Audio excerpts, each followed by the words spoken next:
यसुदे असिंह गवाह यसुदे। सबको जय मसीह की। स्वागत है आप सभी का हमारे प्रोग्राम गवाह यीशु दे में। प्रभु के वचन में लिखा है कि जिन लोगों ने भी प्रभु की ओर दृष्टि की है उनके मुंह कभी काले नहीं हुए और ना ही उन्हें लज्जित होना पड़ा। तो आज हम आपको एक ऐसे ही परमेश्वर की दासी के साथ मिलाएंगे जिनके जीवन में परमेश्वर ने बहुत बड़ा अद्भुत काम किया। अक्सर हम देखते हैं कि हमारा जो जीवन है वो अंधकार में छिपा हुआ होता है। प्रभु का वचन बताता है कि जो लोग प्रभु की ओर देखते हैं वो प्रभु की ज्योति को पाते हैं, और प्रभु यीशु मसीह जो लोग अंधकार में फंसे हुए होते हैं परमेश्वर उनको अंधकार से बाहर निकालता है। तो आज के जो हमारे गवाह हैं उनकी लाइफ भी कुछ ऐसी ही थी। वो भी अंधकार में फंसे हुए थे। उन्होंने जब प्रभु यीशु मसीह को जाना उनके द्वारा उनका पूरा घराना जो है वो बचाया गया। तो आइए हम मिलते हैं हमारी बहन पास्टर सारा जोशुआ जी के साथ। जय मसीह की पास्टर जी। जय मसीह की ब्रदर। पास्टर जी स्वागत है आपका हमारे प्रोग्राम गवाह यीशु दे में। Thank you so much brother. Pastor ji, इससे पहले कि आप अपनी गवाही को लोगों को बताएं, मैं चाहता हूं कि आप लोगों को थोड़ा अपने बारे में बताएं कि आप कहां के रहने वाले हैं और कहां पर रहकर आप सेवकाई को कर रहे हैं। सबको जय मसीह की। मेरा नाम पास्टर सारा जोशुआ है और मैं अमृतसर की रहने वाली हूँ और मैं अमृतसर में ही सेवा को कर रही हूँ। और मैं सारी महिमा प्रभु यीशु मसीह के नाम को देती हूँ कि आज खुदावंद की महिमा करने के लिए, परमेश्वर के जिंदा नाम की गवाही देने के लिए आज हम सब यहाँ पर इकट्ठे हुए हैं। मैं खुदावंद का धन्यवाद करती हूँ। मैं अमृतसर में 3-3.5 साल से परमेश्वर की सेवा कर रही हूँ और उसके लिए मैं परमेश्वर का धन्यवाद करती हूँ कि खुदावंद यीशु मसीह ने हमें चुना अपने कामों को करने के लिए, अपने नाम को ग्लोरीफाई करने के लिए। तो पास्टर जी, हम अक्सर देखते हैं कि जब हम प्रभु यीशु मसीह के बारे में नहीं जानते, जब हमें प्रभु यीशु मसीह के बारे में नहीं पता होता, तो हमारी जो लाइफ है वो अंधकार से भरी हुई होती है। हम अनेक पापों में फंसे होते हैं, हमारी लाइफ में काफ़ी उतार चढ़ाव होता है, हमें कुछ समझ नहीं आता। तो मैं चाहता हूँ कि आप अपनी पुरानी लाइफ के बारे में थोड़ा लोगों को बताएं कि जब आपने प्रभु यीशु मसीह के बारे में नहीं जाना था तब आपकी लाइफ में कौन कौन सी दिक्कतें और परेशानी थी। मैं एक हिंदू फैमिली से बिलोंग करती थी और मेरा पूरा घराना, मेरी पूरी फैमिली जो थी, हम सब मंदिर, मस्जिद, गुरुद्वारा, हर एक जगह जाने वाले लोग थे। हम ढूंढते थे एक सच्चे ईश्वर को, सच्चे भगवान को। हर जगह पर हमने जाना, हर चीज़ को करना, जो भी हमें गाइड किया जाता था सब कुछ हम करते थे। लेकिन मेरी लाइफ में, मेरे पेरेंट्स की लाइफ में, मेरे ब्रदर की लाइफ में ऐसे जनरेशनल कर्जेस काम कर रहे थे, ऐसी परेशानियां काम कर रही थी कि हम बहुत परेशानियों से निकल रहे थे। मेरे फादर को इविल स्पिरिट के अटैक होते थे जब वो बचपन से 15 से 20 साल की उम्र में उनको दुष्ट आत्माओं के अटैक होते थे। और जब उनकी शादी होगी, जब उनकी मैरिज के बाद जब बच्चे हो गए उसके बाद भी उनको वो अटैक जो थे लॉन्ग टाइम के लिए चलते थे। दुष्ट आत्मा के अटैक बहुत हैवीली उनकी लाइफ में होते थे। और जब मैं और मेरा भाई, जब हम दोनों अपने फादर के ऊपर अटैक होता हुआ देखते थे और हम बहुत रोते थे। मेरी मम्मा, मेरा भाई, मैं, मेरी दादी माँ, हम चारों लोग जो थे वो मेरे फादर को संभालते थे। हमने देख देख के रोना कि मेरे पापा ऐसा क्यों कर रहे हैं, मेरे फादर ऐसे क्यों कर रहे हैं। और मेरे फादर के ऊपर जब अटैक होते थे तो उन्होंने घर की चीज़ों को पटक के मारना या बेड को उठा देना, इतनी ताकत उनमें आ जाती थी। हम सोचते थे कि ऐसा क्यों है। बेड के नीचे घुस के पूरा बेड एक ही इंसान जो था वो उठा देता था, मेरे फादर। और जब उनको इविल स्पिरिट के अटैक होते थे वो सड़क के ऊपर अकेले भाग कर चले जाते थे। जब सड़क के ऊपर जाना तो हम पीछे पीछे हम उन्हें फॉलो करते थे कि उनको चोट ना लग जाए, कुछ हो ना जाए, कुछ मिस हैपनिंग ना हो जाए। तो जब गाड़ियों वाले आसपास से निकलते थे, उनके गाड़ियों के सामने अगर वो गिर जाते थे या कुछ भी होता था तो लोग हमें आकर कहते थे कि क्या तुम्हें हमारी ही गाड़ी के आगे मरने के लिए जगह मिली है, क्या तुम हमारी गाड़ी के आगे आकर मरना चाहते हो।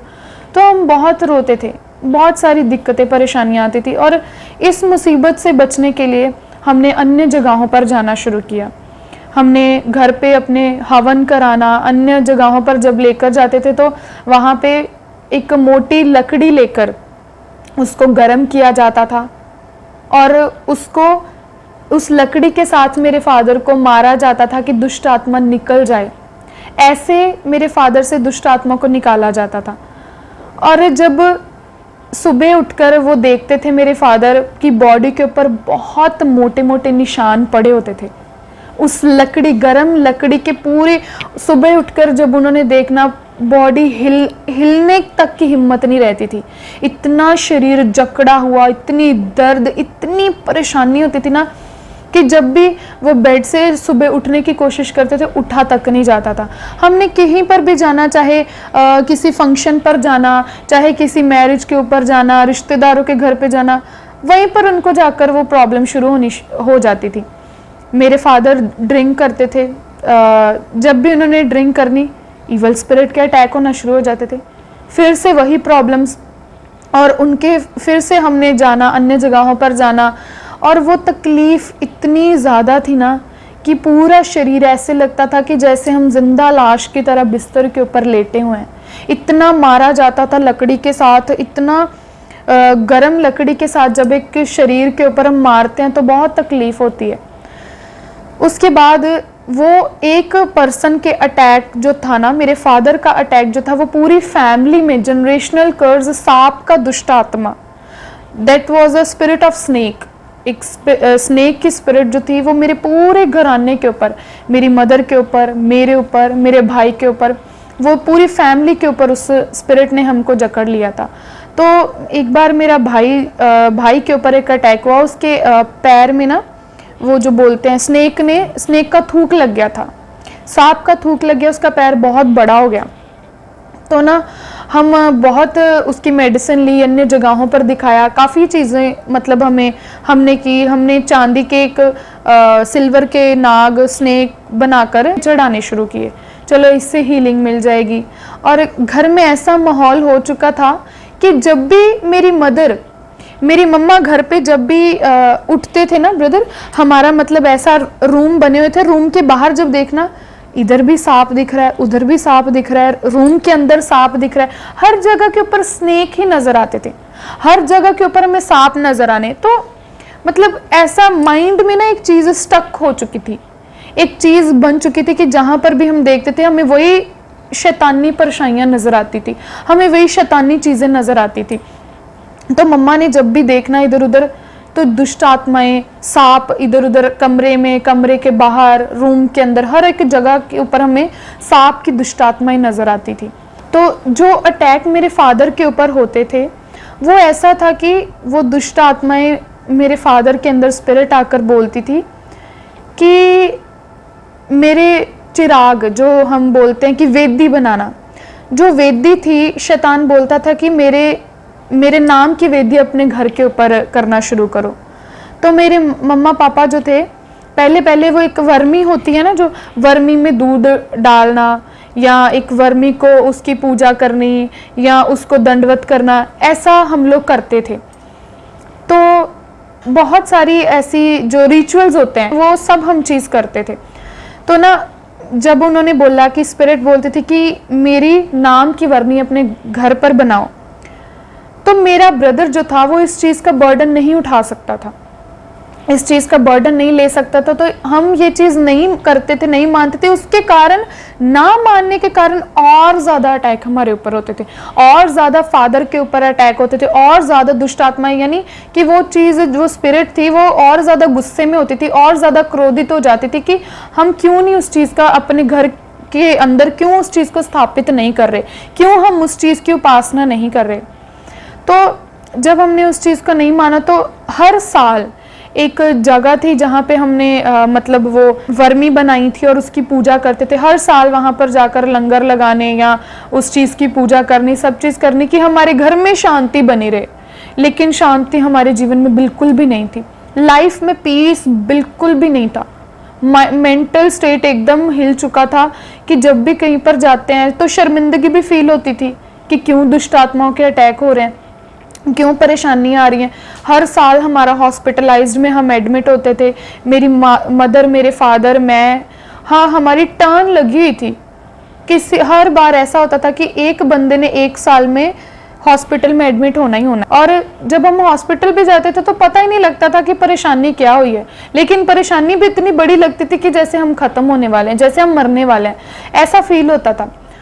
और जब हम हॉस्पिटल में एडमिट होते थे तो डॉक्टर ने कहना कि बहुत आपको बहुत परेशानी है, आपको इतने पैसे जमा करने होंगे, ये आपकी लाइफ में बहुत मुश्किल चल रही है, कुछ भी ऐसा वैसा बोल के उन्होंने हमें हफ्ता 10 दिन हॉस्पिटल में रख के, और जब हम घर भी वापस आ जाते थे ना तो हमें बहुत दुख होता था कि प्रॉब्लम कुछ भी नहीं थी, लेकिन वो सारे शैतानी अटैक थे, वो सारे डिमोनिक पावर्स के वो अटैक थे। मेरी फैमिली के ऊपर टर्न लगी थी, ये कोई फिजिकल बीमारी नहीं थी, हमें किसी तरह का फिजिकल कोई परेशानी नहीं थी, ये हर तरह से, यानी हमारी दुष्ट आत्मा ने इस तरह से हमें जकड़ा था, पहले एक को पकड़ती थी, फिर दूसरे को पकड़ती थी, फिर तीसरे को पकड़ती थी, कि मतलब शैतान ने बोला था कि अगर तुम मेरे नाम की स्थापना, मेरे नाम की वेदी अपने घर के बीच में अंदर नहीं स्थापित करोगे तो मैं तुम्हें इस तरह से परेशान करूंगा। तो हमें तलाश थी एक सच्चे खुदा की, एक सच्चे परमेश्वर की, जो हमें सच्चाई का, ट्रुथ का रास्ता दिखा सके। तो मेरी मम्मा ने भी बड़ा परेशान होना, मम्मा के हेड में हमेशा पेन रहता था, उनके सर में हमेशा दर्द रहता था, क्योंकि जब भी वो शैतान का अटैक होता था वो पूरे थोड़ा थोड़ा अटैक वो पूरे फैमिली के ऊपर छोड़ता था, पूरे घर के ऊपर छोड़ता था। हमने सारी अपनी चीज़ें करके देख ली, हमें कहीं पर भी पीस नहीं मिल रहा था। तो उसके बाद जब मैं हॉस्पिटल में एडमिट थी, तो मेरे हॉस्पिटल में एडमिट होने के बाद 1 वीक तक, 1 हफ्ता मैं एडमिट रही, डॉक्टर्स अपना ट्रीटमेंट कर रहे थे। मेरा पेट जो था वो बहुत ज़्यादा फूल चुका था, मेरे पेट में इतनी दर्द होती थी, इतनी पेन होती थी, तो डॉक्टर मेडिसिन दे रहे थे, ट्रीटमेंट कर रहे थे, लेकिन हीलिंग नहीं मिल रही थी। मेरी पेट की बीमारी इतनी गंदी थी कि इतना दर्द होता था पेट में, इतनी तकलीफ होती थी, और डॉक्टर्स ने बोला था इस हद तक मेरी बीमारी, पेट का जो दर्द था वो होती थी कि डॉक्टर ने बोला था कि लाइफ टाइम मुझे एक बिना घी की रोटी, खिचड़ी और दाल खानी है। आप, डॉक्टर ने बोला था कि आपके पेट के अंदर हरी मिर्च का, लाल मिर्च का एक भी दाना नहीं जाना चाहिए।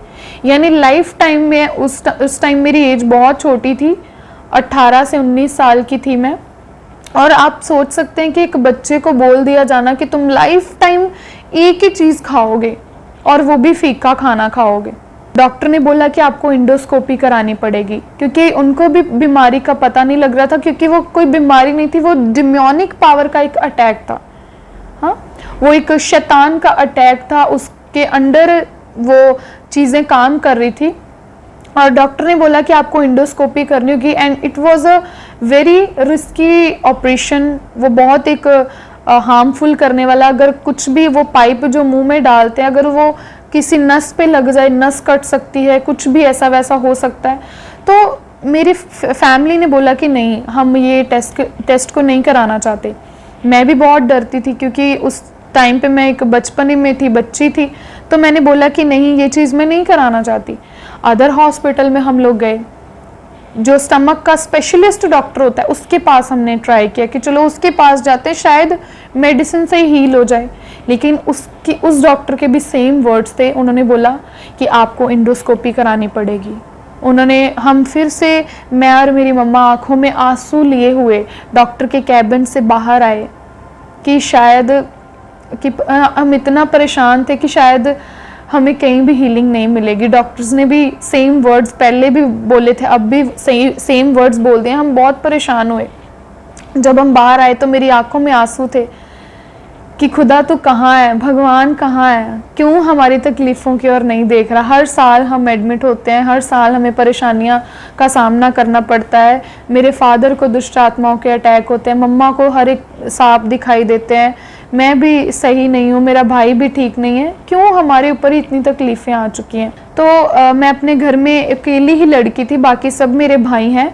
तो मेरी ग्रैंड मदर ने जब भी आना, उन्होंने देखना कि मेरी जो पोती है, मेरी जो ग्रैंड डॉटर है, वो इतनी पेन में है, वो इतनी तकलीफ़ में है। तो उन्होंने नया नया अभी चर्च जाना शुरू किया था, उन्होंने नया नया अभी प्रभु के भवन में जाना शुरू किया था। तो उन्होंने मेरे मम्मा पापा से बात की कि मेरी एक ही पोती है, ग्रैंड डॉटर है, तो मैं इसको तकलीफ में नहीं देख सकती, मैं इसको दर्द में, पेन में नहीं देख सकती, तो मैं इसको चर्च में लेकर जाना चाहती हूँ, मैं इसको प्रभु के भवन में लेकर जाना चाहती हूँ। मुझे बिलीव है कि ये वहाँ जाएगी तो ये फ्री हो जाएगी।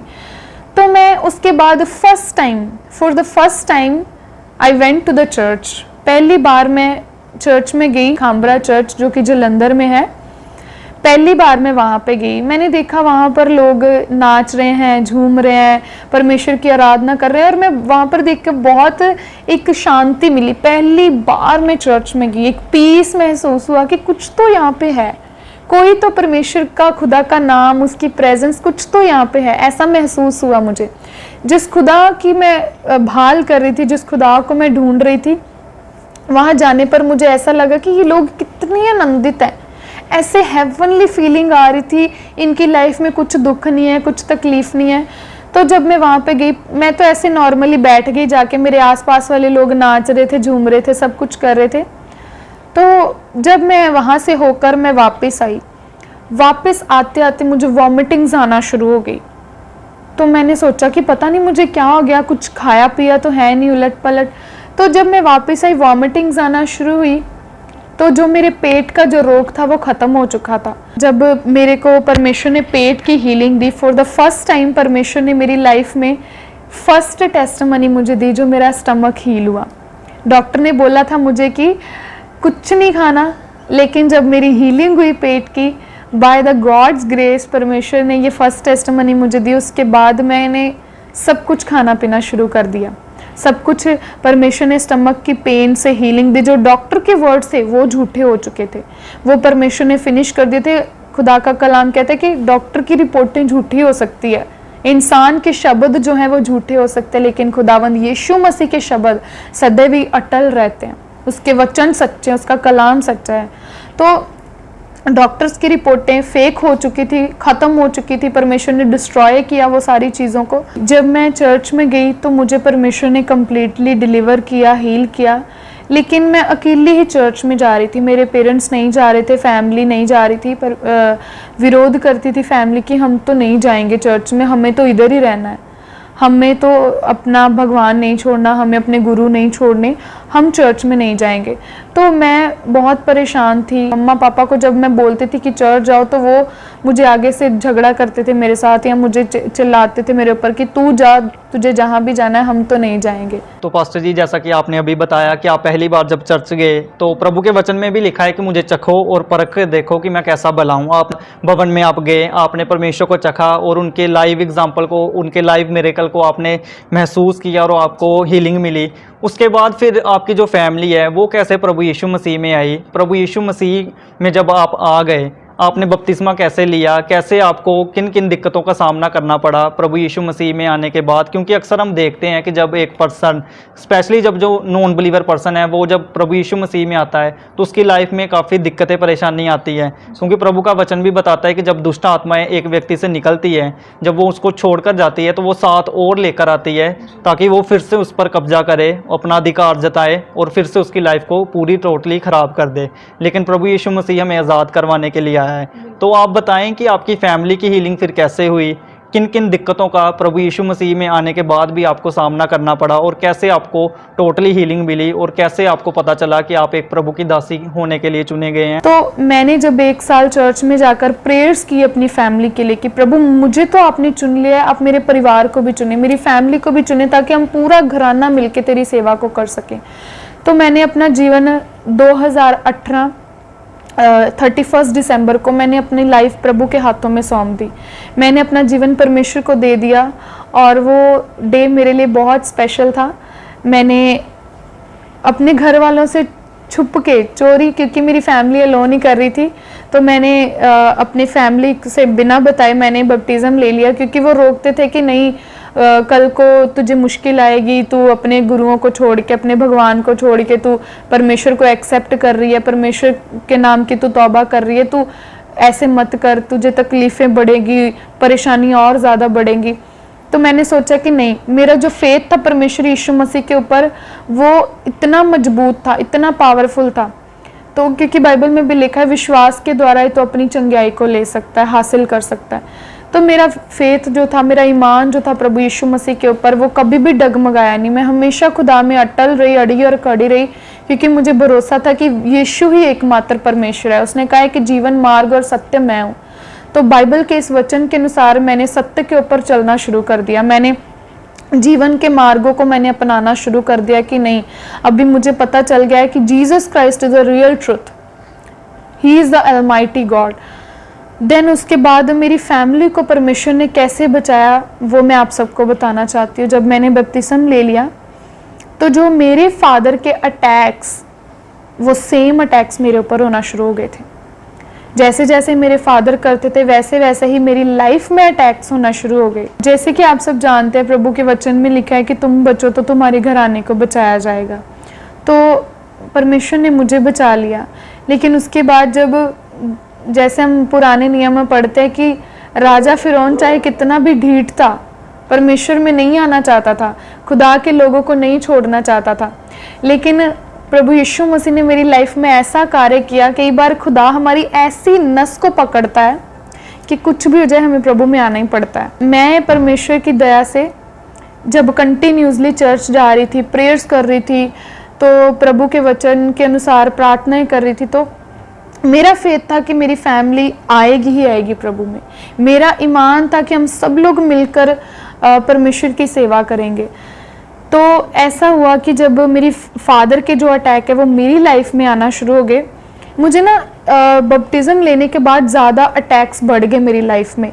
क्योंकि जब हम परमेश्वर को अपना जीवन दे देते हैं ना, तो बाइबल के अनुसार शैतान की हमारे साथ रियल वॉर शुरू हो जाती है, एक जंग शुरू हो जाती है। तो वो जो सांप की दुष्ट आत्मा के अटैक थे वो मेरे ऊपर शुरू होने स्टार्ट हो गए। तब तो क्या हुआ कि 1 साल हो गया मुझे ना कफ की प्रॉब्लम रहना शुरू होगी, कंटिन्यूसली मुझे खांसी आती रहती थी। तो हमने टेस्ट कराए, हम हर जगह गए, हमने सोचा कि कुछ तो प्रॉब्लम होगी या देखते हैं क्या है क्या नहीं है। तो टेस्ट भी नॉर्मल आते थे, सब कुछ नॉर्मल होता था। तो हमने ये सोचा कि फिर अगर कुछ है ही नहीं प्रॉब्लम, कुछ टीबी नहीं है, कुछ नहीं है, तो क्यों ऐसे कंटिन्यूसली मुझे खांसी क्यों आ रही है।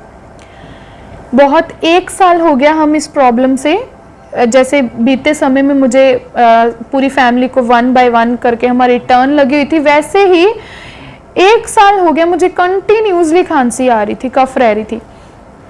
तो एक दिन मैं और मेरी मम्मा हॉस्पिटल से टेस्ट करा के हम घर पे वापस आए। तो मैं ना ऐसे, मम्मा सोफे पे बैठे हुए थे, मैं बेड पे लेटी थी, और ना मुझे सडनली पता नहीं क्या हुआ, एकदम से ऐसा हुआ कि मैं लंबी लंबी सांसें लेना शुरू की। ऐसी सांस ले रही थी, मेरी मदर देखकर मुझे, मेरे सांसों की आवाज़ मम्मा को आ रही थी, मेरी मदर को आ रही थी। तो जब उन्होंने देखा, वो देख के मुझे कहते कि सारा मैं तुम्हारी बाइबल तुम्हारे कमरे में से लाकर तुम्हें दूं। तो मैं ना ऐसे उठकर बैठ गई, और मैंने जैसे ही बाइबल को मम्मा ने लाकर मुझे दिया, मैंने बाइबल को पकड़ के अपने सीने से लगा लिया। तो जैसे ही मैंने बाइबल को हग किया, इतना ज़ोर ज़ोर से मैं चिल्लाना शुरू हो गई, शाउटिंग करना शुरू हो गई कि मतलब एकदम से जैसे डिमोनिक पावर ने मेरे ऊपर अटैक किया, ऐसा मुझे फील हुआ। और मेरे हाथ पैर मुड़ने शुरू हो गए, मेरी आँखें ऊपर चली गई, ऐसे उलट पुलट हो गई सडनली, मतलब एकदम से। और आसपास के हमारे जो नेबर्स थे, पड़ोसी, तो वो सडनली हमारे घर पे आना शुरू हो गए कि इनकी बेटी को क्या हो गया, इनकी लड़की को क्या हो गया। वो फर्स्ट टाइम मेरे ऊपर ऐसे अटैक्स हुए थे, और मेरी फैमिली भी देख के डर गई, क्योंकि लाइफ में कभी भी ऐसा हुआ नहीं था। तो मम्मा पापा ने सोचा कि पता नहीं क्या हुआ हमारी बेटी को।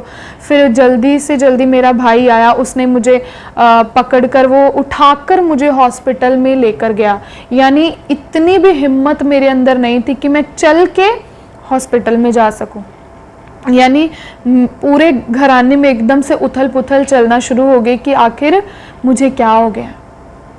मेरा भाई उठाकर जब मुझे हॉस्पिटल लेके गया, उन्होंने मुझे एकदम से वेंटिलेटर के ऊपर लेटाया। 3 स्ट्रॉन्ग इंजेक्शन डॉक्टर ने मुझे लगाए, 3 स्ट्रॉन्ग इंजेक्शंस लगाए।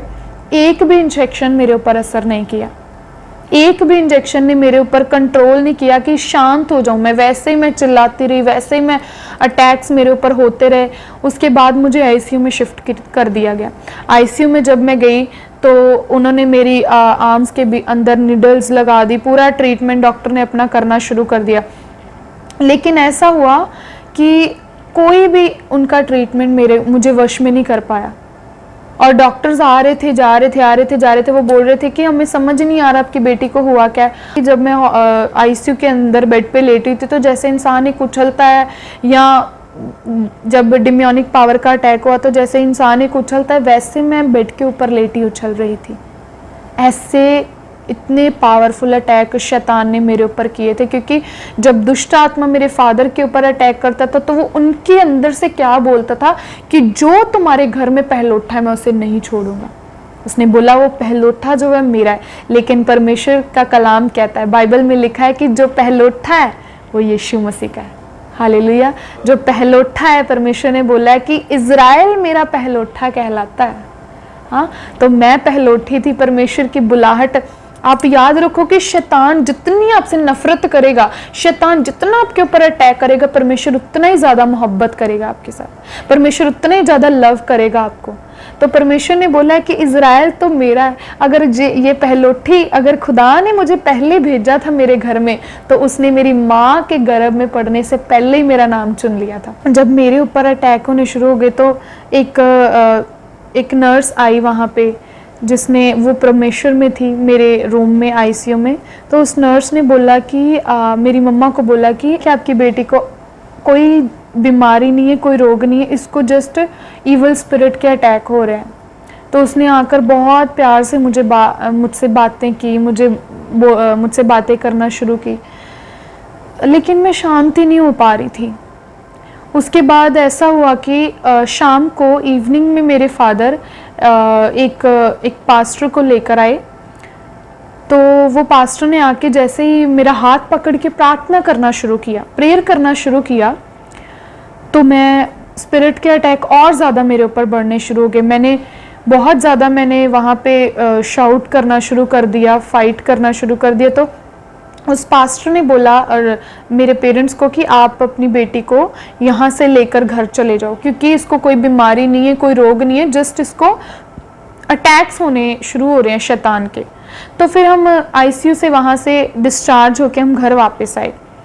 घर आने के बाद जब मैं घर आई वापस, तो मुझे 4-5 लोग पकड़ रहे थे, मैं बिल्कुल वश में नहीं आ रही थी।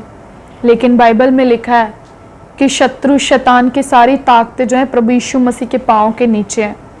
सारी शैतानी ताकतें जो है यीशु नाम से डरती और कांपती है। तो हमने बहुत सारे जो मेरे फादर ने एक अन्य जाति की लेडी को बुलाया था, उसने आकर खुद से कबूल किया कि आपकी बेटी जिस जगह पे जा रही है आप भी वहीं पर जाना शुरू करो, क्योंकि यीशु मसीह से बड़ी महान हस्ती दुनिया में कोई नहीं है। हाँ, उस लेडी ने, जो नॉन बिलीवर है, जो खुद वो लेडी दूसरों को चंगा करती थी, अन्य जाति की थी वो, और दुष्ट आत्माओं के सहारे से वो लोगों के अंदर काम करती थी। तो वो लेडी ने कन्फेस किया अपने मुंह से, और वो लेडी ने हमें बोला कि जिस जगह पर आपकी बेटी जा रही है आप वहीं पर जाना शुरू करो, वहीं पर आप अगर यीशु मसीह के पीछे चलना उसने शुरू कर दे तो आप भी उस खुदा को मानो, क्योंकि यीशु मसीह से बड़ी महान हस्ती दुनिया में और कोई नहीं है। एक नॉन बिलीवर लेडी, एक जेंटाइल फैमिली की लेडी ये चीज़ जानती है। तो उसके बाद मेरी फैमिली ने देख लिया कि अब तो इसको बचाने की और कोई ऑप्शन नहीं बची, और फिर मेरी फैमिली ने, बटाला में क्रूसेड था और मेरी फैमिली मुझे वहाँ पर लेकर जाना की डिसीज़न किया उन्होंने। तो जैसे हम वहाँ पे बटाला में गए तो घर से मैं बोल रही हूँ मुझे मेरे यीशु के पास ले जाओ, क्योंकि मेरा फेथ जो था ना परमेश्वर के ऊपर बहुत स्ट्रॉन्ग था। मैंने, चाहे मुझे अटैक्स हो रहे थे, चाहे मैं बीमार थी, मैंने बोल दिया, मैंने बोला कि यीशु मसीह अगर मैं जिंदा हूँ तब भी मैं आप ही की हूँ, अगर मैं मर गई परमेश्वर तब भी मैं आप ही की हूँ। मेरे पेरेंट्स बोलते थे कि हम तुझे बाबाओं के पास लेकर जाएं, अन्य जगहों पर लेकर जाएं। मैं बोलती थी नहीं, मुझे किसी के पास नहीं जाना, मुझे सिर्फ यीशु के पास जाना है, मुझे उसी के भवन में लेकर जाओ। तो जब हम क्रूसेड में गए तो वहाँ पर जैसे हम वहाँ पे एंटर करे कि आप जान सकते हैं, देख सकते हैं कि शैतानी ताकतें जो है ना वो परमेश्वर के भवन से हमें एंटर नहीं करने देती, क्योंकि शैतान जानता है कि इंसान का छुटकारा, उसका शैतान का जो अंत है वो उसी परमेश्वर के भवन में, उसके खुदा के किंगडम में है। तो जब मैं वहाँ पर हम एंटर किए, गेट को देखकर ही मैं वहाँ से उल्टे पैर भागना शुरू कर दी। मैंने वहाँ से भागना शुरू कर दिया और मेरे भाई ने वहाँ से मुझे गोद में उठाकर वहाँ पर परमेश्वर की वेदी के पास जाकर मुझे बैठा दिया। और जैसे ही मैं वहाँ पर बैठी, मैंने इतना ज़ोर ज़ोर से चिल्लाना शुरू कर दिया, मैंने इतना रो रो के, मैंने ऑटोमेटिकली जैसे शैतान अंदर से, मेरे अंदर से काम कर रहा था, तो मैंने बहुत चिल्लाना शुरू कर दिया। फिर जब वहाँ पे मीटिंग चल रही थी, प्रभु के दास घोषणाएं कर रहे थे हीलिंग्स की, डिलीवरेंस की, तो वहाँ पे मेरी हीलिंग होना शुरू हुई। तो उसके बाद जब हम वापस घर पे आए तो मैंने चर्च जाना शुरू किया। धीरे धीरे हीलिंग होना शुरू हो गई, दुष्ट आत्मा के अटैक वहाँ पे रिड्यूस होना शुरू हो गए। लेकिन अभी भी शैतान मुझे, मेरे माइंड को डिस्टर्ब करने की पूरी कोशिश कर रहा था। अभी भी शैतान के अटैक मेरे ऊपर, जो शैतान बोल रहा था कि मैं तुम्हें बचने नहीं दूंगा, पहलौठा है जो मेरा है, शैतान इतने अटैक कर रहा था। मेरे पेरेंट्स जो है हॉस्पिटल में स्टेयर्स के ऊपर, सीढ़ियों के ऊपर बैठकर रो रहे थे कि हमारी बेटी बचेगी या नहीं बचेगी। मेरी ना जो ये पसली होती है, इसमें पानी भर गया था और मैं ऐसे सांस लेती थी, मतलब जैसे मुझे ऐसे इतना दर्द होना पसली में और हार्ट में, ऐसे लगता था जैसे मैं ऐसे खुल के मैं सांस नहीं ले सकती। जब मैं सांस लेती थी ऐसा लगता था जो हार्ट है वो फट जाएगा, एकदम से फटने जैसी फीलिंग, इतना पेनफुल, इतनी ज़्यादा दर्द होना बर्दाश्त के बाहर। और रात रात मैंने सो नहीं पाना। मेरी मदर ने रात को बैठे मेरे साथ भगवान का नाम लेना, प्रेयर करना कि खुदा मेरी बेटी को चंगा कर दे। ये बपतिस्मा लेने के बाद की बात मैं आपको बता रही हूँ। और मैंने जब मतलब हॉस्पिटल हम लोग गए तो क्या हुआ कि रिपोर्ट्स निकलवाई। जब दोबारा ट्यूबरक्लोसिस, मुझे दोबारा रिपोर्ट्स कराने के बाद आया कि मुझे ट्यूबरक्लोसिस है, टीबी की प्रॉब्लम आ गई मुझे। मेरा प्रॉपर ट्रीटमेंट होना शुरू हुआ। और जब मेरी पसली में पानी भर गया था, डॉक्टर ने मेरी पीठ के पीछे पाइप डाल के उस पानी को बाहर निकाला। And it was a very painful process. लेकिन उस मुसीबत में भी, उस तकलीफ़ में भी मैंने कभी ये नहीं सोचा कि नहीं परमेश्वर तेरे पास आकर मुझे क्या मिला। तो मैं बोलती थी कि Lord I am incomplete without you, मैं तेरे बिना कुछ नहीं हूँ परमेश्वर, मैं तेरे साथ ही कंप्लीट होती हूँ परमेश्वर। जब मैं खुदा के आगे रो रो के घुटनों पर आके प्रार्थनाएं करती थी, तो वो बीमारी से, तकलीफ से, हर एक चीज़ से खुदावंद ने मुझे नजात दी। 2017 फर्स्ट टाइम नवंबर में मैं चर्च गई। 2018 में मैंने बपतिस्मा लिया। 2019 में दुष्ट आत्मा के अटैक किए जो मैं आपको बता रही हूँ, ये होने मेरे ऊपर शुरू है। 20 में प्रभु ने मुझे कम्प्लीटली हीलिंग दी। उसके बाद मैं आपको बताना चाहती हूँ कि मेरा प्रभु की दासी बनने का जो सफ़र था वो कैसे शुरू हुआ। मेरी ग्रेजुएशन की 6 मंथ्स की लास्ट में ट्रेनिंग थी जो मैं कंप्लीट करने के लिए चंडीगढ़ में मूव हुई। और जब मैं चंडीगढ़ में गई, वहाँ पर 2 महीने तक मैं अपनी ट्रेनिंग कर पाई। 2 महीने के बाद मैंने पूरी तरह से लॉकडाउन लग चुका था और गवर्नमेंट ने अनाउंसमेंट कर दी थी कि कोई भी अपने घरों से बाहर ना निकले। सब लोग जो हैं वो घरों में सेफली रहना शुरू कर चुके थे। हम अमृतसर से चंडीगढ़ 4 लड़कियां गई थी। 4 में से मैं अकेली प्रभु को मानने वाली बिलीवर थी, बाकी सब नॉन बिलीवर लड़कियां थी। तो जो उनमें से जब लॉकडाउन लगा तो 2 लड़कियां जो थी वो अमृतसर वापस आ चुकी थी। मैं और मेरे साथ एक लड़की थी, हम दोनों चंडीगढ़ में ही थी अभी तक। तो ऐसा हुआ कि वो लड़की ने मुझे, मेरा साथ छोड़ दिया।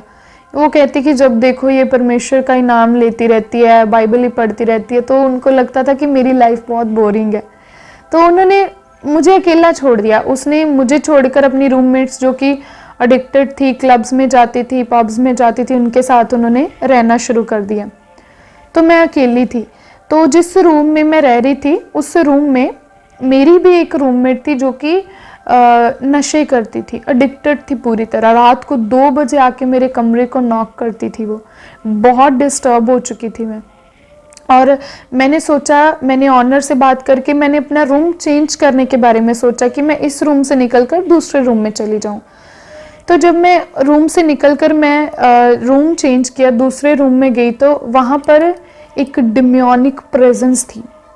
वहाँ पे शैतान की प्रेजेंस थी जिस रूम में मैं गई। मुझे इस चीज़ के बारे में अभी इतनी नॉलेज नहीं थी, ज़्यादा समझ नहीं थी। तो मैं जब वहाँ पे गई, वहाँ पे एक बहुत बड़ी दीवार थी जिस दीवार में वुड की अलमीरा बनी हुई थी, लकड़ी की अलमीरा बनी हुई थी। और जब मैं उस रूम में रहती थी तो मुझे ऐसा लगता था कि उस दीवार के ऊपर, वुड के अलमीरा के ऊपर दुष्ट आत्माएं बैठी हुई नज़र आती थी, शैतानी चीज़ें मुझे नज़र आती थी। और मैंने जब प्रेयर करना, बाय वॉक मैंने प्रेयर करना, तो मुझे जब पवित्र आत्मा भी छूता था तो मुझे ऐसा लगना कि जैसे वो शैतान ही मुझे छू रहा है, क्योंकि एक्सपीरियंस नहीं था। तो मैं जब रात को जब मैं सोती थी तो मुझे बहुत डर लगना कि वो शैतान इसी रूम में बैठा है, दुष्ट आत्मा बैठी है। मैंने दीवार के और मुंह करके, मैंने आंखों पे हाथ रख के मैंने सो जाना कि एटलीस्ट अभी मुझे इविल स्पिरिट नज़र ना आए। लेकिन ऐसी शैतान की जो प्रेजेंस थी, शैतान बोलता था कि मैं तुम्हें बचने नहीं दूंगा, मैं तुम्हें परमेश्वर के पास जाने नहीं दूंगा। लेकिन आप सोच सकते हैं, इतनी छोटी उम्र में प्रभु यीशु मसीह ने वहाँ पर जाके मेरी तैयारी कराई, मुझे प्रिपेयर किया। अगर मैं वहाँ पे प्रभु यीशु मसीह मेरे साथ ना होते तो शायद आज मैं आप सबके बीच में ना होती। मैं रात को सो रही थी तो 3 बजे के आसपास, रात को 3 बजे मैं बेड पे लेटी हुई थी और मुझे ऐसा लग रहा था कि कोई मेरी चिक्स को छू रहा है, कोई मेरी आर्म्स को टच कर रहा है। तो मैं जब सोई थी तो मुझे ऐसा लग रहा था कि कोई लंबी लंबी सांसें ले रहा है मेरे पास। ऐसा लगना मैं रूम में अकेली नहीं हूँ, कोई तो है जो यहाँ पर मौजूद है। लंबी लंबी सांसें, लंबी लंबी आवाज़ आनी, क्लियरली मेरे कानों में वो आवाज़ पड़ती थी।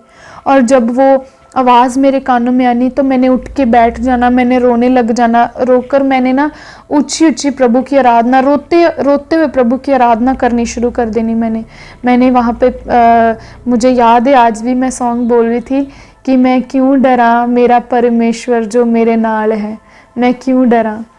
तो वो सॉन्ग मैंने आज भी, मुझे वो याद है कि मैंने इसी सॉन्ग को मैंने वहाँ पे बोला था। मैंने अगले दिन मैंने उठ के सोचा कि क्यों ना मैं इस रूम में शायद शैतानी चीज़ें, क्यों ना मैं इसको भी बदल के दूसरे रूम में चली जाऊँ।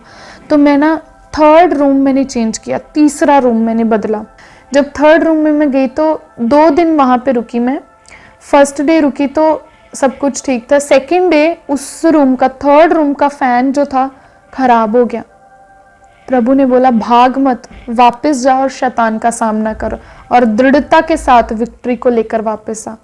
तो मैं वहाँ पे वापस गई। मैंने बोला ओके परमेश्वर, आप जैसा बोलेंगे खुदावन, मैं वापस जाऊँगी, मैं सामना करूँगी बिना डरे, बिना घबराए। मैंने शत्रु का सामना किया। मैं वापस गई उस रूम में और प्रभु ने मुझे बोला कि 21 दिन की फास्टिंग में जाना है। मैं 21 डेज़ की फास्टिंग में गई। प्रभु की आत्मा के द्वारा मेरी अगुवाई हुई। रोज़ों में जाने के कारण क्या हुआ कि परमेश्वर ने दर्शन, गहरे विजन्स दिखाना शुरू किए मुझे। जब मैंने सोना तो सुबह, अगले दिन सुबह 10, 11, 12 बजे तक मेरी नींद खुलती थी। और वो भी जब घर से मुझे फ़ोन कॉल्स आते थे पेरेंट्स का या भाई बहनों का, फ़ोन के रिंग्स बजने के बाद मैं उठती थी, क्योंकि जैसे ही दिन का पहर होता था, दिन का चढ़ाव होता था, तो तब मैं उठती थी। मैं जब रात को सोती थी तो प्रभु दिखाता था मुझे। मेरे पीजी का एक कुक था जो कि बहुत प्रॉब्लम में था, मुसीबत में था, तो परमेश्वर ने मुझे दर्शन में दिखाया। मैं उसके लिए प्रेयर कर रही हूँ दर्शन में, और उसके ना पूरे माथे के ऊपर ब्लड आना शुरू हो गया। दर्शन में परमेश्वर ने जो विजन मुझे दिखाया था, ब्लड आना उसके माथे के ऊपर शुरू हो गया। नेक्स्ट डे मैं उठी, मैंने उसके साथ बात की। मैंने बोला भैया आपकी लाइफ में कोई इशू चल रहा है क्या आपकी लाइफ में कोई मुसीबत चल रही है? कहता मेरी लाइफ में जो इशू चल रहा है, पर्सनल फैमिली इशू चल रहा है, जो मैं किसी को नहीं बता सकता। वो परमेश्वर ने पहली चीज़ मुझे किसी के बारे में बताई थी। उसके बाद मैंने उनके लिए प्रेयर की। जब प्रेयर की तो वो हील हुए, और अपने साथ वो एक और भाई को लेकर आए कि ये हमारे पीजी में ना एक सिस्टर रह रही है, एक बहन रह रही है। मैंने प्रेयर कराई, उनको प्रभु ने मेरे बारे में बताया, मैं ठीक हो गया, अभी तू भी जा और उनसे प्रार्थना करवा। ऐसे खुदा की बुलाहट मेरे ऊपर आई। ऑटोमेटिकली लोगों के कॉल्स आने शुरू हो गए कि मेरे लिए प्रेयर करो, हीलिंग्स होनी शुरू हो गई। और उस टाइम पीरियड में 3 मंथ्स में खुदावंद ने मुझे बोला कि मैं तुझे वो आग का खंभा बनाऊंगा जिसके अंदर से ऐसी वाइब्रेशंस निकलेंगे जो शैतान के लिए डेंजरस होंगे, यीशु मसीह के नाम में। प्रभु की मर्जी थी मेरी लाइफ में, खुदावंद की बुलाहट थी कि मैं 3 महीने वहां पर रहूं और वो परमेश्वर मेरी लाइफ में मुझे प्रिपेयर करे, मुझे दलेरी का आत्मा दे, मुझे पावर दे, मुझे स्ट्रेंथ दे। जब उसका टाइम पीरियड पूरा हो गया, ऑटोमेटिकली प्रभु ने मुझे मेरे स्थान पर सही सलामत वापस पहुंचाया। तो एक लेडी थी जो एक गवर्नमेंट एम्प्लॉय थी, पुलिस वाली लेडी थी, जो मुझे चंडीगढ़ आई लेने के लिए। उन्होंने मुझे सैनिटाइज किया, गाड़ी में बिठाया, पिकअप करके मुझे मेरे घर वापस अमृतसर में मुझे छोड़ के गई। और जब मैं एंटर की अपने घर पे, गेट में अकेली एंटर नहीं की, प्रभु के दूत मेरे साथ मेरे घर पे एंटर करे थे। फर्स्ट टेस्टिमनी ऐसी थी कि मैं घर पे आई, मेरे घर के सामने एक 20 साल की बच्ची थी, एक लड़की थी। उस लड़की को इविल स्पिरिट के अटैक होते थे, पूरा परिवार नॉन बिलीवर थे। और वो बेटी ऐसी थी कि उसके माँ बाप उसको उठा के सीढ़ियों से ऊपर अपने कमरे में लेकर जा रहे थे। तो मैंने उनको बोला कि आपकी बेटी को क्या हुआ है? उन्होंने बोला जी इसको दुष्ट आत्माओं के अटैक होते हैं, ये अपने आप ही खेलने लग जाती है, रात को कहते 3 बजे भागना शुरू कर देती है, कहते किसी को कुछ नहीं बताती, अकेली बाहर चली जाती, कहते हम इसको मारते हैं, पीटते, कहते इसकी बॉडी के ऊपर एक खरोच भी नहीं आती, चोट भी नहीं लगती। जब मैंने प्रेयर की उसके लिए, 1 day 2 day 3rd day completely उस बच्ची की हीलिंग हुई, कंप्लीटली वो बेटी हील हो गई। और मैं इतनी शॉक्ड हुई, मैंने अपने हाथों को देखना शुरू कर दिया। मैंने सोचा प्रभु ये कौन सी पावर एंटर कर गई मेरे अंदर, ये कौन सी अनॉइंटिंग अंदर एंटर कर गई मेरे अंदर कि वो, मैंने प्रेयर की उस लड़की के लिए और वो लड़की चंगी हो गई। लेकिन वो यीशु मसीह था जो अपने बेटे और बेटियों के अंदर होकर आपके लिए काम करता है। वो एक फर्स्ट टेस्टिमनी हुई, जब उसके बाद ऑटोमेटिकली लोग आना शुरू हुए, घर पे आना शुरू हुए। आज तक फिर परमेश्वर ने ऐसी अद्भुत टेस्टिमनीज खुदावंद खड़ा कर रहा है। इतना प्रभु ने अपनी रहमत से हमें बहाल किया है। पास्टर जी, अक्सर लोग बोलते हैं कि अगर आपको कोई परेशानी है या आपको कोई बीमारी है तो आप डॉक्टर के पास जाएं, आप मेडिसिन ले। लेकिन आपका जो केस था, आप डॉक्टर के पास भी चले गए, आपने पैसा भी वेस्ट किया। आपकी जो प्रॉब्लम थी वो कोई मेडिकल इशू के द्वारा नहीं थी, वो हेल्थ इशू आपका जो था वो दुष्ट आत्मा के कारण था। तो आपको प्रभु यीशु मसीह ने हील किया। लेकिन लोग फिर भी विरोध करना छोड़ते नहीं हैं। लोग बोलते हैं कि क्रिश्चियन लोग जो हैं लोगों को पैसा देकर उनका धर्म परिवर्तन करते हैं। तो क्या आपको भी पैसा मिला है आपका अपना धर्म बदलने के लिए? अब आप खुद सेवा कर रहे हैं, आपने कभी देखा हो किसी को पैसे देकर उसका धर्म परिवर्तन किया गया हो? मुझे कोई पैसा नहीं दिया गया। लोग कहते हैं कि जब मैं नई नई प्रभु में आई थी, मुझे पूछा था लोगों ने, क्या तुम्हें पैसा दिया गया है, कितने पैसे तुम्हें मिले प्रभु में आने के लिए, क्या किया तुमने? मुझे कोई पैसा नहीं दिया गया, कुछ नहीं है, क्योंकि यीशु मसीह कोई पत्थर नहीं है, कोई मूर्ति नहीं है जो पैसे देकर हम उसको खरीद सकते हैं। वो जिंदा खुदा है, जिंदा परमेश्वर है। वो यीशु मसीह जो है वो राजाओं का राजा, प्रभुओं का प्रभु है। तो हम पैसों से नहीं खरीद सकते। कोई भी इंसान जो है परमेश्वर को, उसके धर्म को पैसे से नहीं खरीद सकता। और जो मेरी बीमारी की बात है, मैंने सब कुछ ट्राई किया। इवन कि डॉक्टर्स के जब हाथ खड़े हो जाते हैं ना, वहाँ प्रभु की सामर्थ काम करती है। जब डॉक्टर कह देते हैं I am sorry, we can't do anything, I am sorry, जहाँ पे डॉक्टर फेल हो जाते हैं वहाँ पे हमारा डॉक्टर जीसस कार्य करना शुरू करता है, वहाँ पे हमारा प्रभु यीशु मसीह कार्य करना शुरू करता है। मैं आपके सामने एक बिग जिंदा टेस्टिमनी बनकर, खुदा के गवाह बनकर हम आपके सामने खड़े हैं कि प्रभु यीशु मसीह ने हमारी लाइफ में काम किया, हमें चंगाई दिया, हमें हीलिंग दिया, वो आपकी लाइफ में भी कर सकता है। तो पास्टर सारा जी, हम देखते हैं कि आजकल जो यूथ है वो सक्सेस पाने के लिए प्रयास कर रहा है, चाहे वो लड़का है चाहे लड़की है। वो फेमस होने के लिए वीडियोस बना रहा है, यूट्यूब पर डाल रहा है, शॉर्ट्स डाल रहा है। जैसे कि आप भी एक यंग है, अभी आप भी यूथ का हिस्सा हैं, तो लोग बोलते होंगे आपको भी कि आपने कैसा ये जीवन, अपना लाइफस्टाइल पूरा चेंज कर लिया है, अभी तो एंजॉय करने की उम्र है, तो एंजॉय करना चाहिए। आप कैसे साधु संतों वाला जीवन जीना आपने शुरू कर दिया है। और कई लोग इस पर ये भी बोलते हैं कि जो हम सेवा करते हैं वो पैसे के लिए करते हैं। तो इस पर आपका क्या कहना है? तो मैं यूथ को एक बात बताना चाहती हूँ कि खुदावंद प्रभु यीशु मसीह का जिंदा कलाम हमें ये कहता है कि तुम अपनी जवानी को, दिनों को मेरे हाथों में समर्पित कर दो, मैं इन्हें संभाल कर रखूँगा। तो अगर परमेश्वर की बात हम करें तो खुदावंद यंग ब्लड में ज़्यादा इंटरेस्टेड है। बाइबल में आप जितने भी पर्सनैलिटीज़ को देखेंगे वो यंग ब्लड को खुदावंद ने इस्तेमाल किया। ऐसा नहीं कि परमेश्वर ओल्ड लोगों को इस्तेमाल नहीं करता, लेकिन God is most interested in youth, in young blood. तो जो यंग ब्लड है ना, क्यों परमेश्वर उनको इस्तेमाल करते हैं? क्योंकि जो शैतान है ना, वो आपके ईयर्स को, यानी यूथ जो है कई नशे में है, व्यभिचार में है, पाप में है, बुराई में। शैतान क्या कर रहा है? आपको समय को खराब कर रहा है। इस जीवन से आपको कुछ भी हासिल होने वाला नहीं है।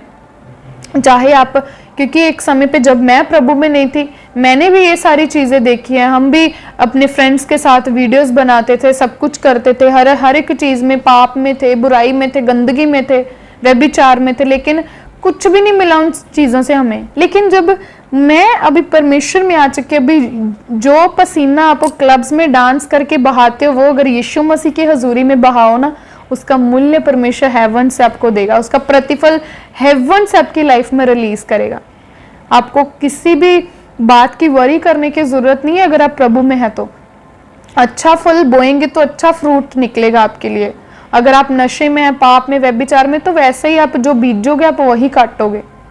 सो यूथ को एक मेरा मैसेज है कि परमेश्वर आप में इंटरेस्टेड है, वो आपसे काम लेगा। Just surrender yourself to the Lord. तो पास्टर सारा जी, अभी आपने मैसेज बहुत ही जो है वो अच्छा दिया है, क्योंकि प्रभु के वचन में भी लिखा है कि है जवान अपनी जवानी के दिनों में अपने बनाने वाले को तो स्मरण कर। तो आज हम यूथ को, सभी यूथ जो हमें देख रहा है, उनको ये समझने की ज़रूरत है कि हम रियल परमेश्वर के पास जाएं और रियल काम करें, ना कि फेक चीज़ों के तरफ भागें। जो संसारिक चीज़ें उनकी तरफ हम ना भागें, क्योंकि एंड ऑफ द डे हमें प्रभु के पास ही आना पड़ेगा। तो ये हम सभी यूथ को समझने की ज़रूरत है। तो पास्टर जी, हम आपका धन्यवाद करते हैं। पूरी गवाह यीशु की जो टीम है वो आपका दिल से धन्यवाद करती है कि आपने अपना कीमती समय दिया और अपनी गवाही को हमारे साथ शेयर किया। हम आपका धन्यवाद करते हैं पास्टर जी। जय एमसी की पास्टर। तो अभी आपने पास्टर सारा जी की गवाही को सुना है। मेरा विश्वास है इनके विचारों को जानने के बाद और इनकी गवाही को, जो जीवित गवाही को सुनने के बाद, आपकी लाइफ सेम नहीं रहेगी। प्रभु आपको ब्लेस करेगा। सबको जय एमसी की। तो मेरे प्रिय भाई बहनों, अभी आपने एक बहुत बड़ी अद्भुत गवाही को सुना। तो मेरा विश्वास है परमेश्वर इस गवाही के द्वारा आपके जीवनों में 100 गुना फलों को लेकर आएगा। आप इस टेस्टिमनी को अपने दोस्तों के साथ, फैमिली मेंबर्स के साथ शेयर ज़रूर करें, ताकि वो भी जान सके कि परमेश्वर कैसे लोगों के जीवन में काम कर रहा है। मेरा विश्वास है परमेश्वर इस गवाही को सुनने के बाद आपके जीवनों को सेम नहीं रहने देगा। आप हमारे चैनल गवाह यीशु को सब्सक्राइब कर लें, ताकि आने वाले दिनों में आप परमेश्वर की और गवाहों के साथ मिल सके। अगर आप भी अपनी टेस्टिमनी हमारे साथ शेयर करना चाहते हैं तो नीचे आपको एक ईमेल आईडी दिखाई दे रही होगी, आप उस ईमेल पर अपनी डिटेल शेयर कर दें, हम आपके साथ कांटेक्ट ज़रूर करेंगे। मेरा विश्वास है परमेश्वर आपके जीवनों को सेम नहीं रहने देगा। God bless you all. सभी को जय एमसी की। गवाह असि यसु दे।